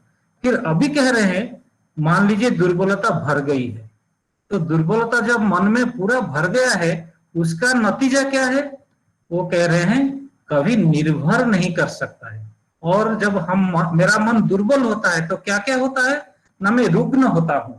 जब श्री बड़दा, हम मेरे प्रधान आचार्य श्री बड़दा के पास हम सारे सब लोग ऋणी हैं कि उन्होंने छोटे छोटे बच्चे, आश्रम के साधक, कर्मीगण सबको पास में बिठा के उन्हीं के द्वारा ये जो सारे वाणी का उन्होंने व्याख्या किया है। और उसी से मैं पढ़ के ये कह रहा हूं कि जो रुग्ण है, रुग्ण का मतलब क्या है? जब वो पूछ रहे हैं किसी को रुग्ण का मतलब क्या है, कहते हैं रोगग्रस्त। तो रोगग्रस्त मतलब क्या है? कोई कहता है जिसका शरीर खूब पतला हो जाता है। तब श्री बड़दा कहते हैं नहीं, योगी पुरुष जो होते हैं उनका शरीर भी देखने के लिए पतला होता है मगर शरीर का तेज बहुत ज्यादा है। रुग्ण के बाद आते हैं कुटिल। कुटिल का अर्थ श्री बड़दा कहते हैं कि वो कुटबुद्धि संपन्न है, जिसका माइंड सीधा नहीं है, कोई अच्छा चीज को भी वो बुरा नजर से देखता है। इसके बाद आता है इंद्रिय परवश। इंद्रिय हम सब जानते हैं, 5 इंद्रिय है, ज्ञानेन्द्रिय है, 5 कर्मेंद्रिय है, ये सब हमारे नौकर है। जो मालिक हमको जो जीवन दिए हैं, जो शरीर दिए हैं, जो मन दिए हैं, इसको ज्ञान प्राप्ति के लिए, कर्म में लगे रहने के लिए हमको ये इंद्रिय मिले हैं। मगर हम जब इंद्रिय का परवश हो जाते हैं, मतलब मेरे इंद्रिय मेरे दास नहीं रहते हैं, मैं इंद्रिय का दास हो जाता हूं। जब इंद्रिय परवश हो जाता हूं तब क्या होता है ना, जैसे वो कुत्ता को रस्सी दे के पकड़ के ले जाता है। मन मेरा खूब इच्छा हुआ कि मैं कुछ अच्छा चीज खाऊं, तो वो मेरे शरीर के लिए अच्छा है कि नहीं, मेरे मन के अच्छा है, मेरे मन के लिए वो अच्छा है कि नहीं, ये सब मैं देखने नहीं जाऊंगा। तो इंद्रिय परवश जब हो जाता है, श्री बड़दा विशेष भाव से कह रहे हैं इंद्रिय परवश का लक्षण कैसे होता है ना, जो समझता है मैं अच्छा खाऊंगा, अच्छा पहनूंगा और अच्छा ज्यादा से ज्यादा सोऊंगा, ये सब इंद्रिय परवश का लक्षण। क्या मतलब? लोग तो कहते हैं, श्री बड़दा फिर बोलते हैं कि जब कोई डॉक्टर कोई बोलता है तुम्हारा स्वास्थ्य खराब है, तुम रोगग्रस्त हो, तुमको सोना, बेड रेस्ट चाहिए, उसका मतलब ये नहीं है कि आप इंद्रिय परवश है, वो तो डॉक्टर का प्रेस्क्रिप्शन है। शायद ये मैं क्लियर कर पाया हूं। तो रोगग्रस्त का मतलब है जितना ज्यादा, जितना शरीर के लिए जरूरत है उतना सोना। ठीक है, तो इसके बाद हम आते हैं कि दुख और सुख, अवसाद में जीवन क्षय हो जाता है। क्या होता है अवसाद? अवसाद का अर्थ श्री बड़दा क्या कहते हैं? कहते हैं जैसे कर्म, जैसे चिंता मैं करता हूं, जो मेरे शरीर में शक्ति को संगत करके रखता है, मतलब शक्ति वृद्धि होता है, वही है अच्छा तरीका का कर्म। और जो कर्म मेरा शक्ति का क्षय करता है वो है खराब कर्म। तो ठाकुर कहते हैं तो अवसाद क्या होता है ना, मेरे जो जीवनी शक्ति है, मेरे जीवन का जो शक्ति है उसको जो ह्रास करता है वो है खराब शक्ति। तो इतने सारे जो ये जो वाणी हम एक वर्ड करके हमने समझने के लिए, ये जो वर्ड एक एक वाणी, रुग्ण का मतलब क्या है, कुटिल का मतलब क्या है, इंद्रिय परवश का मतलब क्या है, अवसाद क्या होता है, ये सारे बातें हम बोलने के बाद हम सोचते हैं। मेरे आवाज आ रहा है दादा? कोई चार में असिद्धा का नहीं आ रहा है, असिद्धा आपका खुद का प्रॉब्लम होगा, कंटिन्यू कीजिए स्वागता। तो इसका मतलब क्या है ना, हम जब इंद्रिय परवश हो जाते हैं, हम लोगों का रिपु हम लोगों को कंट्रोल कर लेता है, तो मुझे पता नहीं चलता है कि सच्ची में सुख क्या है, दुख क्या है। इसीलिए गीता में बहुत सहज भाव से कहा गया है, अशांतस्य कुतः पतो सुखम, माने जो अशांत है उसका सुख किधर है। वो श्लोक को हम पाठ करेंगे तो उसका अर्थ यही होता है, जे जो पुरुषोत्तम के साथ युक्त नहीं है उसके अंदर बुद्धि नहीं है, जिसका अंदर बुद्धि नहीं है उसका भावना नहीं है। भावना को हम सोचते हैं फीलिंग, मतलब ठाकुर कहते हैं भावना आता है भू शब्द से, इसका मतलब होना, इसका मतलब कृति, इसका मतलब करना। और जिसका करना नहीं ना, जिसका करना नहीं उसका मन में शांति को था, शांति किधर है, और शांति जिसका नहीं है उसका सुख किधर है। तो देखिए परम पुरुष श्री कृष्ण और श्री ठाकुर बात तो एक ही कह रहे हैं, एक संस्कृत में श्लोक में कह रहे हैं और एक हमारे साधारण जन समझने के लिए कितना सरल भाव से बताए हैं। अभी थोड़ा सा टाइम बचा हुआ है, श्री ठाकुर के जीवनी से एक छोटा सा उदाहरण लेता हूं। 1934 का समय है, श्री ठाकुर का एड्डी का हड्डी, अंकल बोन का कुछ क्षत हुआ था, उसका ट्रीटमेंट के लिए ठाकुर कोलकाता में थे। तब वैद्यनाथ दा करके उनका एक शिष्य थे, उनको पता था कि उनका जो दोस्त थे उनका नाम हेम मुखर्जी थे, और हेम मुखर्जी बहुत बड़ा पोएट थे। पोएट मतलब वो आंसू कवि होते थे, कुछ भी घटना, कुछ भी बात, कुछ भी कहानी ये सुन के वो तुरंत कविता लिख देते थे। मगर उनको एक बहुत ऐसे एक रिपु बांध लिया था, घेर लिया था। क्या था वो रिपु ना, उनको पीने का बहुत शौक हो जाता था। पीने का मतलब दूध पानी शरबत नहीं, जो पीने का जो होता है आप लोग सब समझते होंगे, ये मैं समझता हूँ। उनका हालत ऐसे हो जाता था, वो परिवार से टूट गए थे, सारे दोस्त उनका अकाउंट को नेगेटिव कर दिए थे। सब लोग सोचते थे ये इतना प्रभावशाली प्रतिभावान हेम कवि का क्या होगा। ठाकुर जब कोलकाता में थे तब वैद्यनाथ दा आके उनको कहे कि मेरे दोस्त से ठाकुर थोड़ा मिल लेंगे क्या।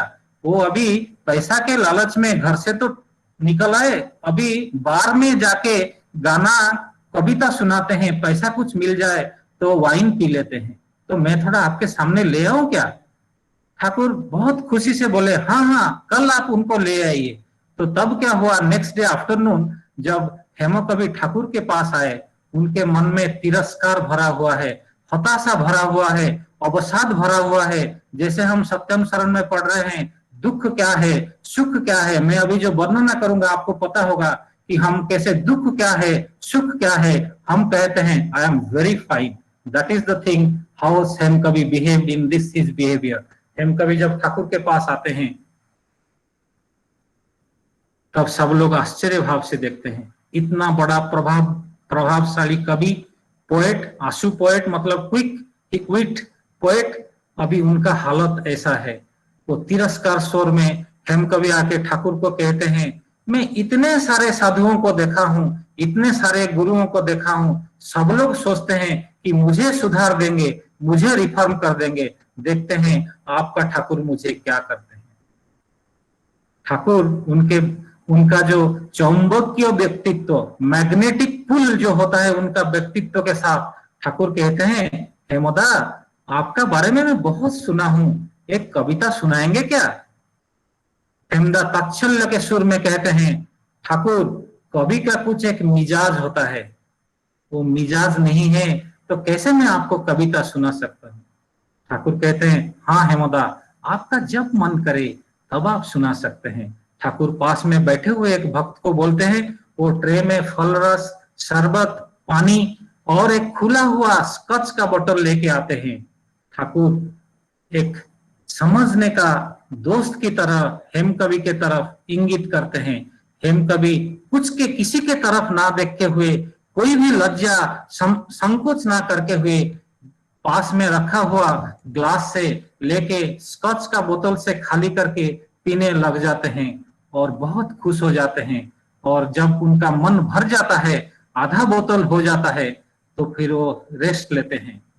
और रेस्ट लेने के बाद कहते हैं, ठाकुर मैं तो थोड़ा थक गया हूं, मैं क्या जाके थोड़ा रेस्ट कर सकता हूं। ठाकुर उस स्कॉच बोतल का कर्क लाके उसको बंद करते हैं। कहते हैं, हेमदा ये आप लेके जाइए, ये तो आपके लिए ही है।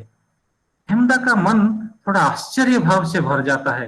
कहते हैं, मैं इतने सारे लोगों को देखा हूं, परिवार जनों को देखा हूं, विद्वान जनों को देखा हूं, सब लोग तो मुझे बोलते हैं कि मद्यपान करना सबसे खराब है, drinking is injurious to health, तुम्हारा लिवर खराब हो जाएगा, तुम मर जाओगे। ठाकुर पहले बार मैंने किसी को मिला जो मुझे मेरे मन माफिक मुझे पिलाने के लिए स्कॉच ऑफर कर रहा है। ठाकुर कह रहे हैं, हाँ दादा आप जाइए, रेस्ट कीजिए। फिर और नेक्स्ट दिन 4 बजे हेमदा को बुलाना नहीं पड़ रहा है, खुद पांव में चल के वो ठाकुर के पास आते हैं। ठाकुर उनके लिए स्कॉच रखे हुए हैं, फिर वो पीते हैं। ऐसे चलता रहता है। धीरे धीरे विलेजर्स लोग बहुत बिगड़ गए कि आश्रम में ऐसे हो गया कि मद्यपी आके आश्रम में रहने लगे। सत्संगी लोगों का मन में बहुत सारा क्वेश्चन आया कि ये जो मद्यप है उसको ठाकुर खुद मद लाके वाइन देके ठाकुर उनको पिला रहे हैं। ऐसे दिन पर दिन चलता रहा। धीरे धीरे एक दिन ठाकुर हेम कवि को बोले, दादा ये बच्चे लोग आपका बहुत फेवरेट फैन बन गए हैं, कह रहे हैं उनको एक नाटक करना है, आप उनको कुछ नाटक सिखा सकते हैं। हेमदा कहते हैं, जरूर ठाकुर मैं उनको सिखाऊंगा, मगर प्लान करना पड़ेगा, थोड़ा मैं सोचूंगा। एक दिन वैसे होता है, एक दिन सुबह ठाकुर बैठे हुए हैं, शरीर ठाकुर का कपड़ा शरीर एकदम परिष्कार क्लीन एज पॉसिबल रहता था। उसी दिन हेम कवि आके देखते हैं उनका जो धोती है, उनका जो अंग वस्त्र है, उसमें सारा वोमिटिंग पड़ा हुआ है। क्या कहते हैं, वोमिटिंग का हिंदी मुझे आ नहीं रहा है, उल्टी। तो सारा उनका कपड़ा उल्टी में भरा हुआ है।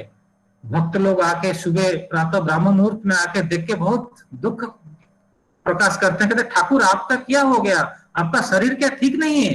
ठाकुर आश्चर्य कोई भी मतलब नहीं दिखाते हुए बोल रहे हैं, नहीं नहीं मैं संपूर्ण भाव से सुस्त हूँ, मुझे थोड़ा ऐसे रहने दीजिए।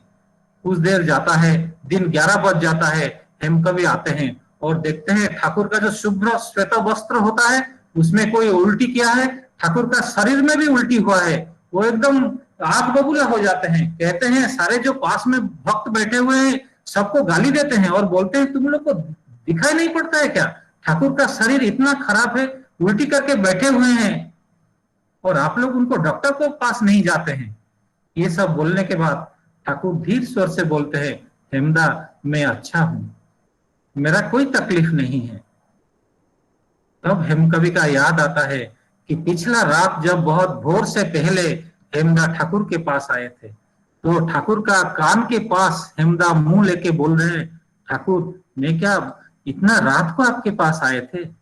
ठाकुर धीरे स्वर से, जैसे हेमदा सुन सकते हैं और कोई नहीं सुन सकता है, बोल रहे हैं, हाँ आप तो आए थे, मैं आपको थोड़ा मेडिसिन का थोड़ा सा डोज दिया था, और थोड़ा चाहिए क्या। हेमदा का मन में परिवर्तन का चिन्ह आता है। वो देखते हैं जिसको सदगुरु समझ के, जिसको जीवन का जीवननाथ समझ के सब लोग पूजा किए हैं, उनके पास वो आके रात को मद्यपान किए हैं और मद्यपान करके उनका जो लैप उनका शरीर के, उनका कोल के ऊपर, गोदी के ऊपर माथा रख के उन्होंने वोमिटिंग किया है, उल्टी किया है। और ठाकुर कितना परम आश्रय, कितना परम दर्दी, वो सब सहन कर रहा है। तभी वो लज्जा में रह नहीं पा रहे हैं, वहां से भाग के चले जाते हैं। ठाकुर बुलाते हैं, कहते हैं हेमदा आप ये सब कुछ भी मत सोचिए, और एक बोतल है, आप थोड़ा दया करके ले जाइए, ये तो आपका लिए है।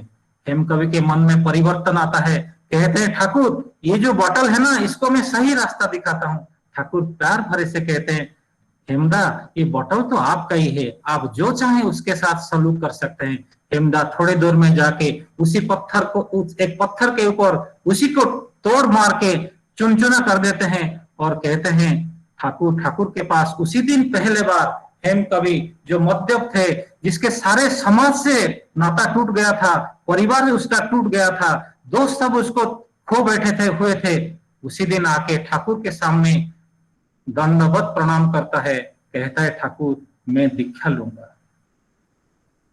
तो इंद्रिय परवश होना, रुग्ण होना, कुटिल होना और इंद्रिय परवश होके सारा चीज भूल जाना, अवसाद में जीवन क्षय हो जाना, इसी के लिए मुझे आज ये सोचा कि ये उदाहरण उसके सामने रहेगा। छोटा सा बात कह के मैं शेष करूंगा। यही हेमदा है जो ठाकुर के बारे में इतने सारे सुंदर कीर्तन लिखे हैं, और वही हेमदा है जिसको ठाकुर कहे थे कि हेमदा मुझे पता नहीं गाय का घी कैसा होता है। हेमदा मिदनापुर जाके गाय का दूध लाके उसको मिट्टी हांडी में उसको उसमें मक्खन तैयार करके उससे गाय का घी लाके घी बना के लाके ठाकुर को दिए थे। छोटा सा उदाहरण दे रहा हूं। उसी के बाद हेम कवि का जीवन में उन्होंने लिखते हैं तुम्हार माझे आमार आमी, माने वो कह रहे हैं कि तुम्हारा का अंदर में जो व्यक्तित्व है उसमें मैं खुद को खो बैठता हूँ। ये सब सारे बातें में क्यों रखा? सारे बातें इसीलिए रखा कि हम सब ये कभी ना कभी ये इंद्रियों का बस में रहते हैं। इंद्रियों को हम एकदम निथर करके रख देंगे तो हम जड़ बन जाएंगे, क्योंकि कोई आनंद नहीं रहेगा, कोई कर्म भी नहीं रहेगा। मगर इंद्रियों को हम खुला छोड़ देंगे तो हम पशु बन जाएंगे। तो आइए ठाकुर जी का एक वाणी कह के मेरा ये शब्द को विराम देता हूँ। यही है कि तुम चालाक हो तो मूर्त आदर्श के साथ युक्त हो और उन्हीं का सेवा करो, उन्हीं का संदीपना के साथ उनका सेवा करो, और उनको सेवा करने के लिए सारे जो परिवेश है उसको बड़ा और उन्नत करो। देखोगे तुम सार्थक मंडित होगे।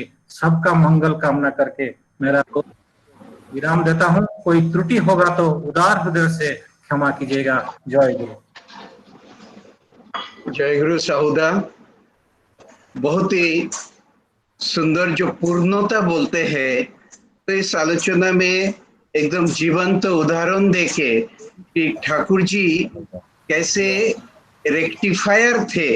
जीवन को खाली हम लोग कंप्लेन ही करते रहते, प्रॉब्लम ही बोलते हैं, लेकिन ठाकुर कैसे लोगों को चरित्र में सुधार लाते देते थे, तो उनका दुर्बलता को कैसे दूर करते थे। इतना बड़ा उदाहरण अभी साउदा ने सुंदर तरीके से बताया। आज इस आलोचना का हम कंक्लूशन करते हुए एक दो प्रश्न आए हैं। एक तो श्रद्धेय जोशीदा ने पूछे हैं, मैं समय का ये देखते हुए मैं ही खुद दोहरा देता हूँ, तो मैं कोंडादा के रिक्वेस्ट करता हूँ उनका उस प्रश्न का जवाब देने के लिए। तो श्रद्धेय जोशीदा ने पूछे हैं कि जब किसी में हम दुर्बलता देखते हैं किंतु उनका निरत करते नहीं, तो कि हमारी दुर्बलता नहीं है। कोंडोदा, आप थोड़ा इसका ऊपर जवाब दीजिए। उसके बाद हाँ, प्रश्न क्लियरली सुनाई नहीं दे पा रहा है। प्रश्न क्या है दादा? उन्होंने बोले हैं जब किसी में हम दुर्बलता देखते हैं किंतु उसका निरोध करते नहीं, तो वो क्या हमारा दुर्बलता नहीं है? हाँ, एक दुर्बलता मूल जो है सिर्फ देखने से नहीं होगा। किसी की दुर्बलता जो है मन का भाव उन्नत ढंग से ऊपर लाने के लिए खुद को प्रयास करना है। ठाकुर जी का जब हम साहित्य पढ़ते हैं तो ठाकुर जी प्रयत्नवादी ज्यादा है। उन्होंने शिष्यों को कभी चमत्कार के ऊपर विश्वास रखने के लिए नहीं बोला है, खुद करने के लिए बोला है। और दूसरी बात ये है कि जो भी कुछ ठाकुर जी ने जो बताया वो उन्होंने खुद किया है, यानी प्रयत्न खुद किया है। तो सिर्फ देखने से नहीं होगा, वो करने से होगा, ऐसा मुझे लगता है। दुर्बलता ये सिर्फ देखने की चीज नहीं है, उसके ऊपर जो है वो काम करने की वो जरूरत ज्यादा होती है। और ठीक, मैं थोड़ा सा दो बातें रखूंगा।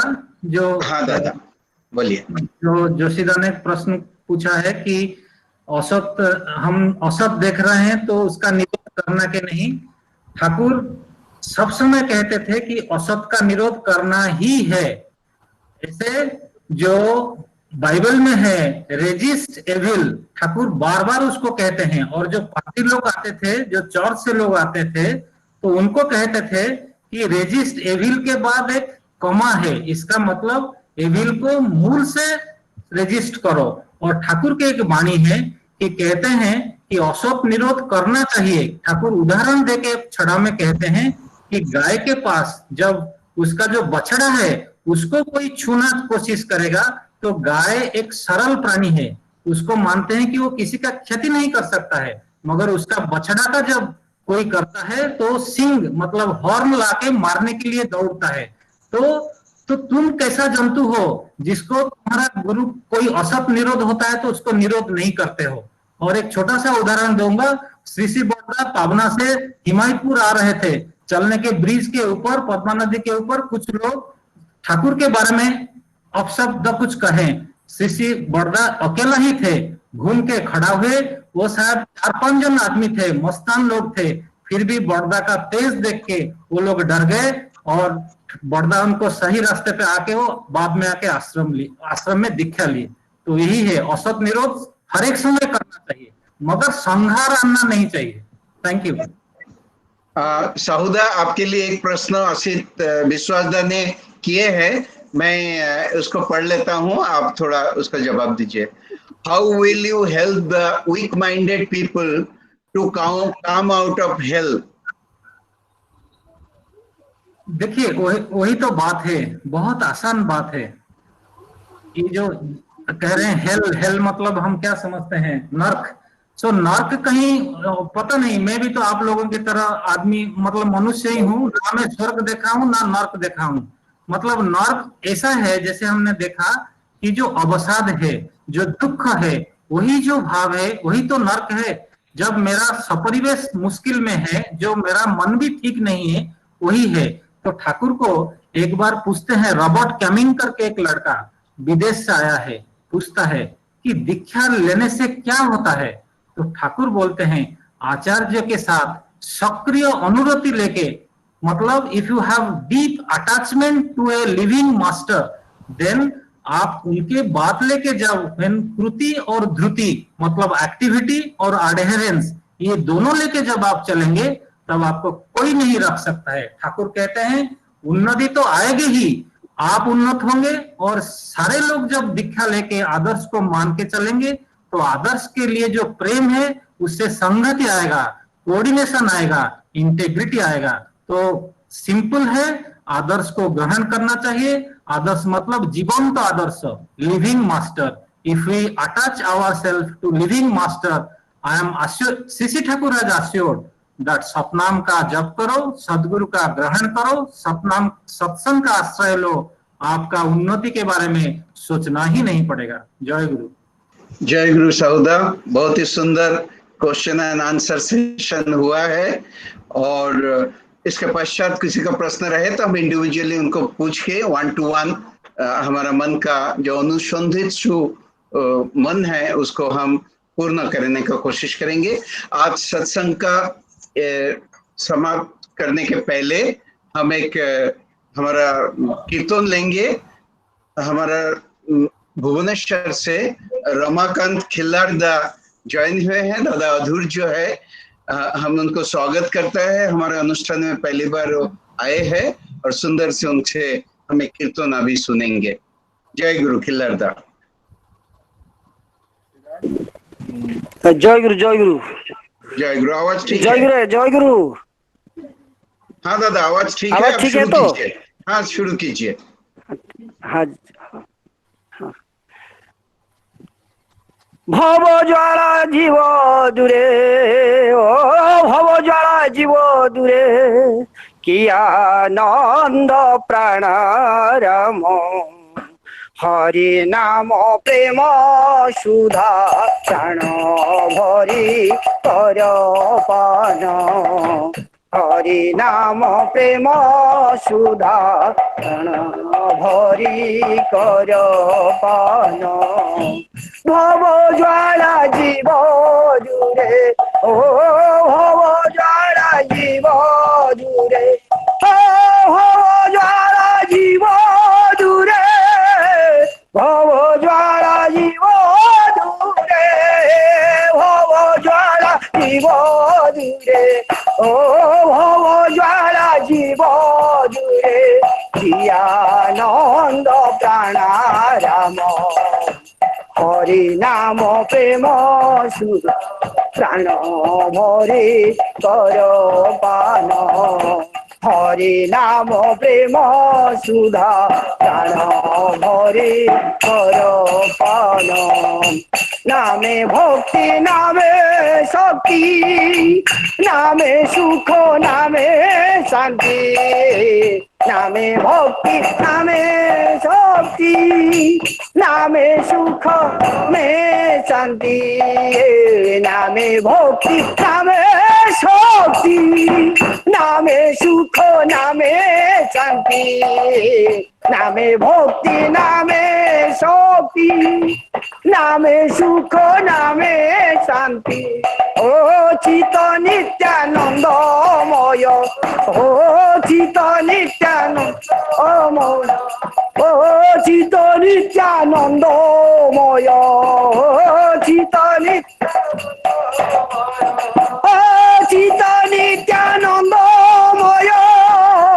चित नित्यानंदमय चित नित्यानंदमय चित नित्यानंदमय ओ चित नित्यानंदमय ओ चित नित्यानंदमय कंठे गान हृदय ध्यान ओ चित नित्यानंदमय चित नित्यानंदमय गान हृदय ध्यान हरि नाम प्रेम सुधा प्राण भरी कर पान हरि नाम प्रेम सुधा प्राण भरी कर ओ चित नित्यानंदमय चित नित्यानंदमय ओ चित नित्यानंदमय चित नित्यानंदमय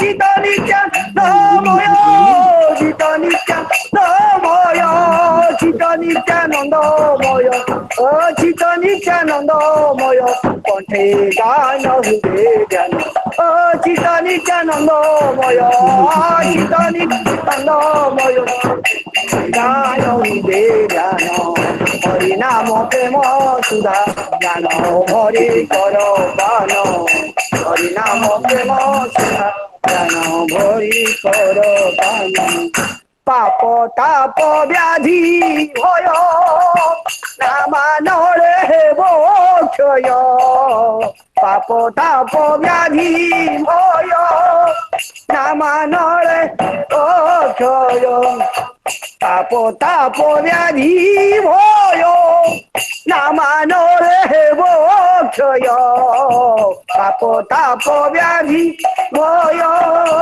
नामानरे अक्षय ओ ब्रह्मानंद सुधाधारा आ ब्रह्मानंद आधारा ओ ब्रह्मानंद सुधाधारा आनंद सुधा ओ ब्रह्मानंद सुधाधारा ब्रह्मानंद सुधाधारा आ ब्रह्मानंद सुधाधारा ब्रह्मानंद सुधाधारा ओ ब्रह्मानंद सुधाधारा आ ब्रह्मानंद सुधाधारा मन बोधु वृंदावन ओ ब्रह्मानंद सुधाधारा ब्रह्मानंद सुधाधारा मन मधुलाभ हरि नाम प्रेम सुधा प्राण भरे कर पान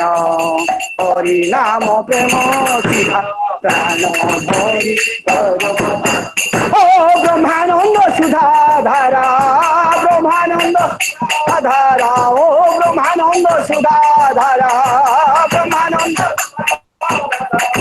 ब्रह्मानंद सुधा धारा ब्रह्मानंद सुधा धारा ब्रह्मानंद सुधा धारा ब्रह्मानंद सुधा धारा ब्रह्मानंद सुधा धारा ओ ब्रह्मानंद सुधा धारा मन मधुला हरि नाम प्रेम सुधा प्राण भरि करो पान हरि नाम प्राण भरि करो पान नाम मान रे जारो नेत्रुव हे प्रीति नीर नाम मान रे आरो नेत्रुव हे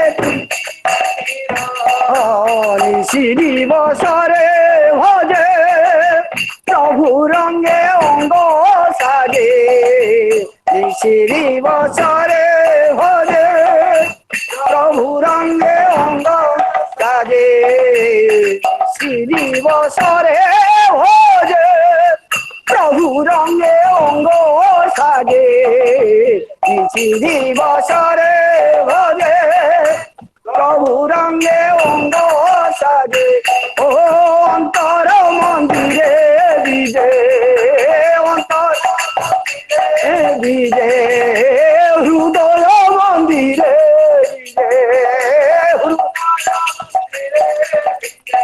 अंतर मंदिरे विजय अंतर मंदिरे विजय अंतर मंदिरे विजय अंतर मंदिरे विजय अंतर मंदिरे विजय अंतर मंदिरे विजय निजे लक्ष्मी नारायण अंतर मंदिरे विजय हे अंतर मंदिरे विजय निजे लक्ष्मी नारायण हरि नाम प्रेम सुधा प्राण भरे कर पान हरि नाम प्रेम सुधा प्राण भरे कर पान अंतर मंदिरे विजय अंतर मंदिरे विजय ओ अंतर मंदिरे विजय अंतर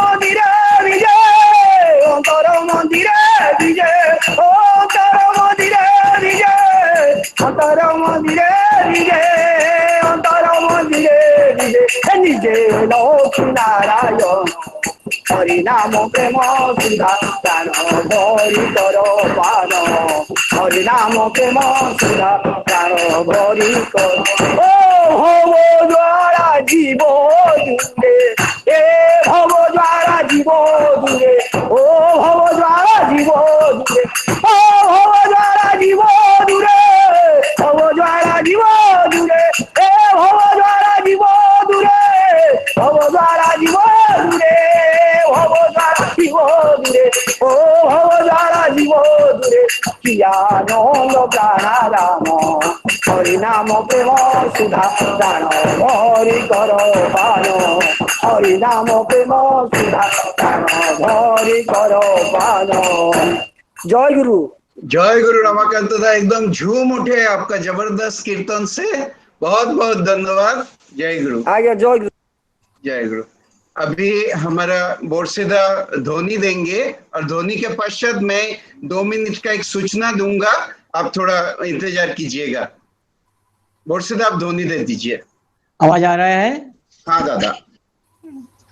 वंदे पुरुषोत्तमम वंदे पुरुषोत्तमम वंदे पुरुषोत्तमम वंदे पुरुषोत्तमम पुरुषोत्तमम वंदे पुरुषोत्तमम।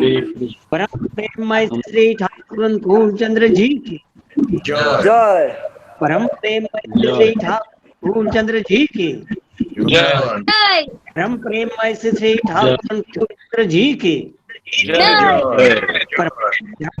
जननी श्री बड़ी माँ परमाराध्या जगत जननी श्री श्री बड़ी माँ की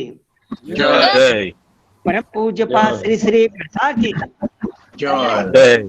परम पूज्य पास श्री श्री प्रसा की पूज्य पास श्री प्रसा की आचार्य देव श्री दादा की पूज्य पाद आचार्य देव श्री श्री दादा की परम पूज्य आचार्य देव दादा सत्संग की सत्संग पुरुषोत्तमम् वंदे पुरुषोत्तमम् वंदे आर्चपित्तिं वंदे मातृवर्गं वंदे मातृवर्गान् वंदे मातृवर्गं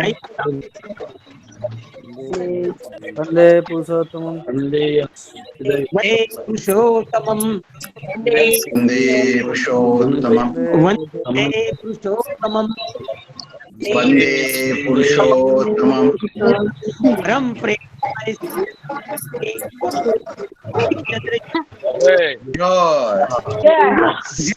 जय गुरु। थोड़ा जय गुरु, थोड़ा ध्यान से सुनिए, 1 मिनट ध्यान से सुनिए दादा। हमारा 2 सितंबर है, आगमनी उत्सव देवघर में मनाया जाता है। जय गुरु जय गुरु। माँ 1 मिनट रुकिए। उत्सव 2 सितंबर मनाया जाता है।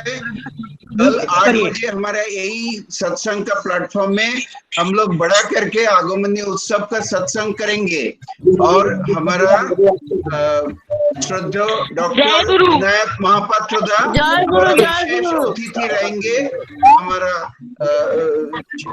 एमिनेंट स्पीकर करके। आप लोग ज्यादा से ज्यादा लोग इस सत्संग में आप योगदान करेंगे और इसके साथ एक YouTube का भी लिंक भेजा जाएगा। तो यहाँ पे कितना भी सारे लोग आए और अब हमारा इधर का संख्या पूर्ण हो जाने का पहले ही आप YouTube में जाके सुंदर से कल का सत्संग देख पाएंगे, दिक्कत नहीं होगा। इससे सबको जय गुरु। अटल भाई से अनुरोध है, तुम थोड़ा प्रेजेंट निकाल दो, सबका चेहरा दिखाई दे और सबको जय गुरु बोल पाए। जय गुरु। जय गुरु दादा, जय दादा, जय गुरु। हमारा जय गुरु, प्रणाम जय गुरु। बहुत सुंदर, बहुत बढ़िया हुआ। जय गुरु जय गुरु।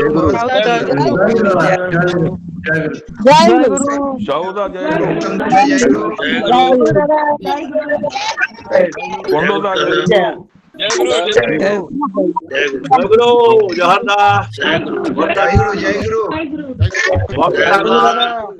बहुत बढ़िया। सत्संग के लिए सब लोगों को बोलिए ज्वाइन करने के लिए, हमको ज्यादा से ज्यादा करना जरूरी है।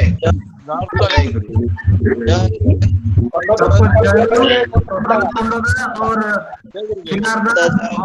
केशव भाई जो दूर से आए हैं, सबको आंतरिक जय गुरु। और ये सत्संग करने के लिए आपका जय गुरु।